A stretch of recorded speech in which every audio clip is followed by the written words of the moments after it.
আসসালামু আলাইকুম। কেমন আছেন আপনারা গাইস? আপনাদের জন্য একটি রেসিপি নিয়ে আসছি গরুর মাংস দিয়ে। একটি পিঠার রেসিপি নিয়ে আসছি। দেখুন, আমি প্রথম গরুর মাংসটি চুলায় দিলাম, কাটটা ছোটো ছোটো করে দিয়ে এখানে আদা রসুন বাটা দিলাম, আর অল্প করে একটু পেঁয়াজ দিলাম। পেঁয়াজটা দিয়ে এখন আমি কিন্তু অল্প করে একটু তেল দিছি, বেশি না, অল্প একটু তেলটা দিয়ে এখন আমি অল্প অল্প মশলা দিব। এখানে অল্প একটু হলুদের গুঁড়া দিছি, আধা চামচেরও কম। আর গিয়া ধনিয়া দিলাম আধা চামচের একটু কম। মরিচের গুঁড়াও দিলাম আধা চামচ। জালটা একটু বেশি দিছি, আর অল্প করে স্বাদ মতন কিন্তু আমি একটু লবণ দিছি। আর এখানে কিন্তু আমি দেখুন সুন্দর করে দিয়ে কিন্তু একটু লাড়া দিলাম। লাড়া দিয়ে ভালো করে কিন্তু মশলাটা মিলাই দিছি। মশলাটা মিলাই আমি এখানে গরুর মাংসর মশলা যেটা বাটা আছে, মশলার প্যাকেট, ওইখান থেকে আমি একটু মশলা দিলাম। মশলাটা দিয়ে এখন কিন্তু আমি এখানে আধা চামচ গোলমরিচের ফাঁকি দিয়ে দিলাম। দিয়ে কিন্তু আমি দেখুন ভালো করে মশলাটা আরও মিলাই দিতেছি, যাতে মাংসটির ভিতরে সুন্দর করে মিলে। সব কিছু দিয়ে আমি এখানে একটু বেশি করে পানি দিব, যাতে এই পানিটার থেকে এই গরু মাংসটা সুন্দর করে সিদ্ধ হয়ে যায়, আর একটা ভালো মতন যাতে সিদ্ধ হয় মাংসটা। এবার আমি ডাক্কা মাংসটা যতক্ষণ না হয় ততক্ষণ রান্না করবো। আর দেখুন আমার মাংসটা কিন্তু আমি এর মাঝখানটা আরও অনেকবার লাড়া দিছি। আর এখন দেখুন আমি মশলাটা একবারে শুকনা শুকনা করে নিতেছি।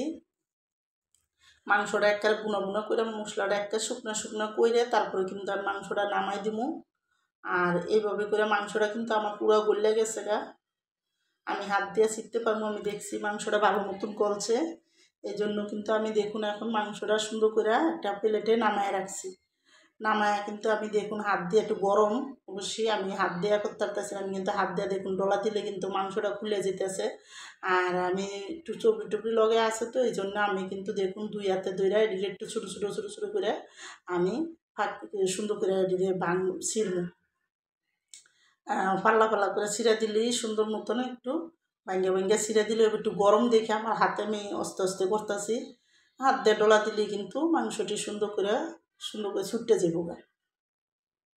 আর দেখুন এখন আমি দুই হাত দিয়েই করতেছি, কইরা কিন্তু আমি মাংসটি সব এইভাবে করে দেখুন আমি ছিঁড়ালাম। আর সবটি মাংস এইভাবে করে ছিঁড়া আমি আপনাদের দেখাবো। আর এখন দেখুন আমি একটু তেল দিলাম কড়াইটার ভিতরে, কড়াইটা ধুইয়া অল্প করে তেল দিছি, দিয়ে আমি এখানে বেশি করে কটা পেঁয়াজ কাঁচামরিচ একসাথে আমি দিয়ে দিলাম। দিয়ে কিন্তু এই পেঁয়াজ আর কাঁচামরিচটা একটু হালকা হালকা একটু নরম হইলে আমি এখানে অল্প অল্প একটু মশলা দিব, বেশি না, শুধু এই পেঁয়াজটার জন্য। আর এখন দেখুন আমি ভালো করে কিন্তু একটু তেলের সাথে পেঁয়াজটা ভালো করে একটু লাড়া দিয়ে দিতেছি। দিয়ে কিন্তু আমি এখন অল্প অল্প একটু মশলা দেবো। আমি অল্প একটু আদা রসুন বাটা দিলাম, বেশি না, অল্প। আর অল্প করে কিন্তু আমি লবণও দিছি। দিয়ে এখন অল্প অল্প ধনিয়ার ফাঁকিও দিব। ধনিয়া পাখিটা দিয়ে একটু মরিচের গুঁড়া দিলাম। দিয়ে কিন্তু আমি দেখুন এখন একটু মশলাও দিয়ে দিলাম আমি মাংসর এখানে। দিয়ে আমি এখন কিন্তু এখানে সুন্দর করে কিন্তু একটু চিকেনের মশলাও দিয়ে দিলাম। সব কিছু দিয়ে এখন আমি কিন্তু দেখুন মশলাটা ভালো করে একটু পেঁয়াজের সাথে ভাজা ভাজা করবো। আর এদিকে আমি কিন্তু পাতিলটা ধুইয়া যে মশলার মাংসর পানিটা রাখছিলাম, ওই পানিটা আমি এদিকে দিয়ে দিলাম, যাতে মাংসের একটা গ্রাম থাকে। দিয়ে কিন্তু যখন পানিটা শুকায় কষায় গেছে, তখন আমি গরু মাংসটি দেখুন এইভাবে ছিঁড়া এটার সাথে দিয়ে দিলাম। আমার গলাটা কিন্তু ভালো না, আপনারা আমার বয়সটা শুনে কোনো ইয়ে করেন না। এখন আমি দেখুন সুন্দর করে কিন্তু এই মাংসটা কিমাটা ভালো মতন এইভাবে করে নেব। আর ভালো করে ভাজা ভাজা কইরা কিন্তু আমি কিমাটা নামাই দেব। আমি ধনিয়া পাতা নাই, আমার ধনিয়া পাতা ঘরে ছিল না, এই জন্য আমি দিতে পারি নাই। আপনারা থাকলে ধনিয়া পাতা দিলে কিন্তু এই মাংসটা আরও ভালো রান করব। আর এইভাবে করে দেখুন আমি ওটা নামায় রাখছি, রাইখা কিন্তু এখানে পাতিলায় পানি দিলাম। পানিটা দিয়ে আমি পরিমাণ মতন পানি দিছি, দিয়ে কিন্তু এখানে আদা রসুন বাটা দিলাম, লবণ দিলাম, একটু পেঁয়াজের বাটাও আমি একসাথে দিয়ে দিছি। দিয়ে এখানে ধনিয়ার গুঁড়ো দিয়ে দিলাম আধা চামচ, আর লাল মরিচটা একটু বেশি দিলাম। আর এখন হলুদটা দিয়ে দিব। হলুদটা দিয়ে আমি কিন্তু সুন্দর করে এই পানিটা যখন একটা ভালো মতন বলক হইব তখন এখানে চালের গুঁড়াটা দিয়ে দিব, কাই করবো চালের গুঁড়া। আর আমার দেখুন এখানে কিন্তু চালের গুঁড়াটা এখন আমি ভালো করে এখানে দিয়ে দিব। আমি এখানে 2 বাটি চালের গুঁড়া দিব আর হলো 2 বাটি ময়দা দিব। আমি দুটোটা মিলিয়ে দিতেছি 2 বাটি 2 বাটি করে দিয়ে তারপরে কিন্তু আমি একটা চালের গুঁড়াটা ভালো মতন এই পানির সাথে একটা সুন্দর করে কাই করবো ভালো করে মিলাইয়া। আর সুন্দর করে মিলাইয়া দিলে কিন্তু কাই করাটা যদি যত ভালো করে হইব আপনার এই পিঠাটা কিন্তু অনেক ভালো হইব। আর এই পিঠাটা কিন্তু সিলেটের মানুষে বানায়, কিন্তু আমাদের এখানেও কিন্তু আমরা অনেক শখ করে খাই জাল পিঠাটা। আমরা জাল পুলি যেটা বানাই এটা আমরা বানাই সবসময়ই গরুর মাংস দিয়া, কুরবানির গরুর মাংস দিয়া। আর আমি কিন্তু দেখুন এখন আটাটা ভালো করে কিন্তু এই পানিটার সাথে মশলাটার সাথে মিলাইয়া তারপরে কিন্তু আমি ডাইকা চুলার আঁচটা একবারে কমায়া কতক্ষণ রাখবো যাতে ভালো মতন একটু সিদ্ধ হয়। আমার এই ঝাল পুলি পিঠাটা যাদের পছন্দ তারা লাইক সাবস্ক্রাইব দিয়েন প্লিজ। আমার ভিডিওটা আপনারা বেশি বেশি শেয়ার করে দিয়েন আর বেশি বেশি সাবস্ক্রাইব করে দিয়েন সবাই। আর যারা যারা আমার ভিডিওটা সাবস্ক্রাইব করছেন আর দেখেন তাদের অনেক অনেক ধন্যবাদ। যারা না দেখেন তারাও আমার ভিডিওটা দেখেন। আর আপনারা যারা যারা সবাই আমার ইউটিউবের ভিডিওটা দেখেন তারা আমার ফেসবুকে আজমেরি কুকিং চ্যানেলটা একটু দেখেন, সবাই সাবস্ক্রাইব করে দিয়েন। আর এখন দেখুন আমি ভালো করে কিন্তু একটু গরম দেখে পানি দিয়া দিয়া কিন্তু এটা আমি ভালো মতন মুছছি। ভালো করে মুছতে এইভাবে কিন্তু আমি 3টা গোলা করে নিলাম। গোলাটা কইরা তারপরে কিন্তু আমি এটি আপনাদের রুটি বানায় দেখাইতেছি।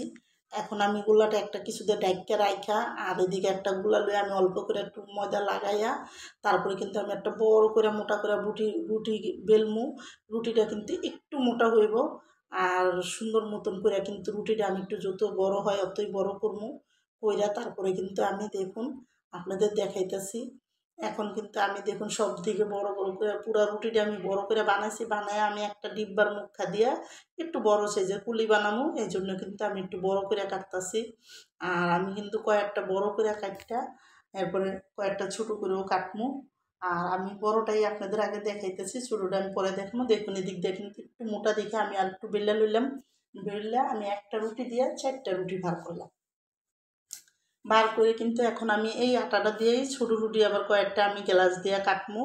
এটা কিন্তু ছোট ছোট করেই কাটমু যাতে এই রুটিটার এই ডিজাইনটাও কিন্তু অন্যরকম একটা ডিজাইন। আর দেখুন একটা রুটি বানায় কিন্তু এখানে আমি অনেকটি রুটি কাটছি। এখন আপনাদের আমি দেখাই দিই কিভাবে কিভাবে ডিজাইন করবেন, যার যেভাবে মনে হচ্ছে ওইভাবে ডিজাইন করতে পারবেন পুর ঢুকাইয়া। আর এই ইয়াটা কিন্তু ফ্রোজেন করেও রাখা যায়। আমি এখানে অনেকটি বানাইতেছি, আমি একটু ফ্রোজেন করে রাখবো আর বাজ্যা আপনাদের দেখাবো। আর দেখুন আমি কিন্তু এইভাবে আমি কিন্তু কোনো সবজি টবজি দিই নেই, শুধু মাংস আর পেঁয়াজ দিয়ে কিন্তু এই পিঠাটা অনেকই মজা লাগে। আর এখন দেখুন আমি একটু সুন্দর করে বইরা হাত দিয়ে কিন্তু একটু চিপড়ে দিয়েছি যাতে জিনিসটা খুললে না যায়। এই জন্য দিয়ে কিন্তু একটা কাঁটা চামচ দিয়ে আমি হালকা করে একটা ডিজাইন দিয়ে দিলাম দেখার সুন্দরের জন্য।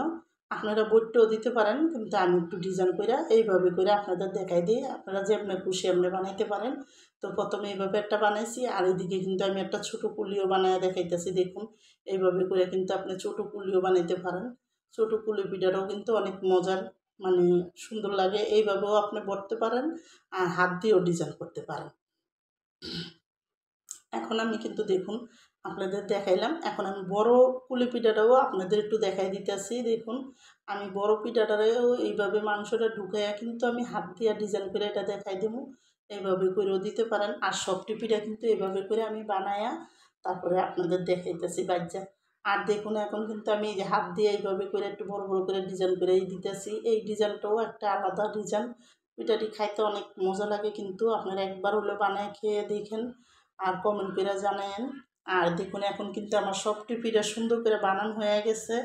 তো আমি এখন কিন্তু আপনাদের পিঠাটা বাজ্যা দেখাইতেছি। আমি এদিকে একটা ফ্রাই প্যানে তেল দিছি, তেলটা ভালো মতন গরম করছি। তেলটা যখন ভালো করে গরম হয়েছে তখন কিন্তু আমি এদিকে দেখুন কয়েকটা পিঠা দিয়ে দিলাম, যেই কটার মানে আমি করতে পারি ওই কটা পিঠা দিয়ে দিলাম। এখন একটা পিঠ সুন্দর করে হওয়া পর্যন্ত কিন্তু আমি পিঠাটা করবো। একটা পিঠ যখন হয়ে আইব তখন কিন্তু আমি উল্টাই দেবো। আপনি কড়া করেও বাছতে পারেন, হালকা ভাজা দিয়ে ওই পিঠাটা খাইতে পারেন, যেভাবে খাইবেন অনেক মজা। একটু কড়া করে ভাজলে মশমশা হইব, আর যদি হালকা একটু রাখেন সাইডেতে মশমশা হইব, কিন্তু পুরের সামনেটা নরম থাকবো, অনেক মজা লাগে। আর আমি দেখুন এইভাবে করে কিন্তু পিঠাটি সব আমার বানানো হয়ে যাবে। এখন একটা খোলা হইলে আমি আরও কটা পিঠা ভাজবো, তো একসাথে আপনাদের সবটি পিঠা বানায় দেখাইতেছি। দেখুন এখন কিন্তু এই পিঠাটা আপনি গরম গরম ভাজা খেয়ে দেখেন, আর ভোজন করেও রেখে দিতে পারবেন, কোনো অসুবিধা নাই। এখন দেখুন আমার পিঠাটি সম্পূর্ণ